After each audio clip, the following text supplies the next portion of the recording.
പാലിൻ്റെ വില കൂട്ടിക്കഴിഞ്ഞപ്പോൾ ഒരു കൂട്ടിയ വില നോക്കിക്കഴിഞ്ഞാൽ ഒരാഴ്ച ഡെയിലി 5 ലിറ്റർ പാലളക്കുന്നതിന് 7 ദിവസം 35 രൂപ കൂടുതൽ കിട്ടുമായിരുന്നു.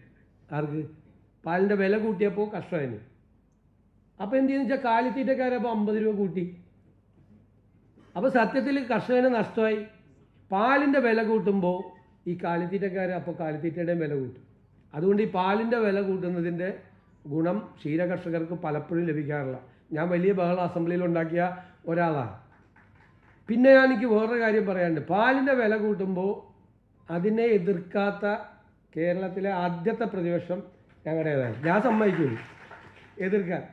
മാത്രമല്ല മിൽമയിലേക്ക് ഒരു സമരം നടത്തിയിട്ടുണ്ട് വില കൂട്ടണമെന്നും പറഞ്ഞ്. ഈ പ്രാവശ്യം കൂട്ടിയപ്പോഴല്ല, ഇപ്പം കൂട്ടിയതിൻ്റെ കേട് എൻ്റെ തലയിലായിരിക്കണം. നമ്മൾ വന്നതിന് ശേഷം കൂട്ടിയാന്നിരിക്കണം.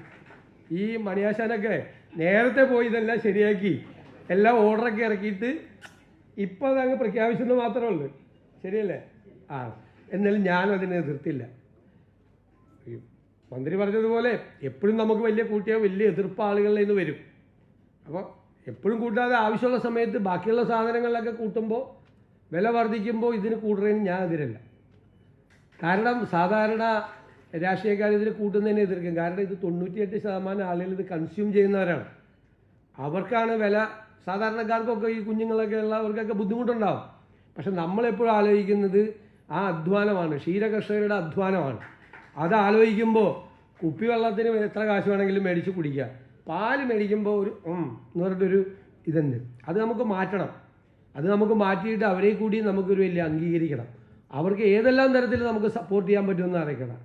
ഞാൻ സ്ത്രീകളെ കുറ്റപ്പെടുത്തി പറയല്ല, നല്ല കാര്യമാണ്. വിരലൊക്കെ നന്നായിട്ട് നെയിൽ പോളിഷൊക്കെ ചെയ്ത് ഭംഗിയായിട്ടുള്ള വിരലുകളൊക്കെ കാണുമ്പോൾ നല്ലതാണ് അല്ലേ? പക്ഷെ ക്ഷീരകർഷകരുടെ സ്ത്രീകളുടെ വിരലുകൾ നിങ്ങൾ കണ്ടിട്ടുണ്ടോ? കുഴിനകം കുത്തിയ വിരലുകളാണ്. അവരുടെ വിരലുകൾ ശ്രദ്ധിക്കണം. സ്ത്രീകളാണ് ഇതിനകത്ത് ഭൂരിഭാഗം ഈ മേഖലയിൽ പ്രവർത്തിക്കുന്നത്.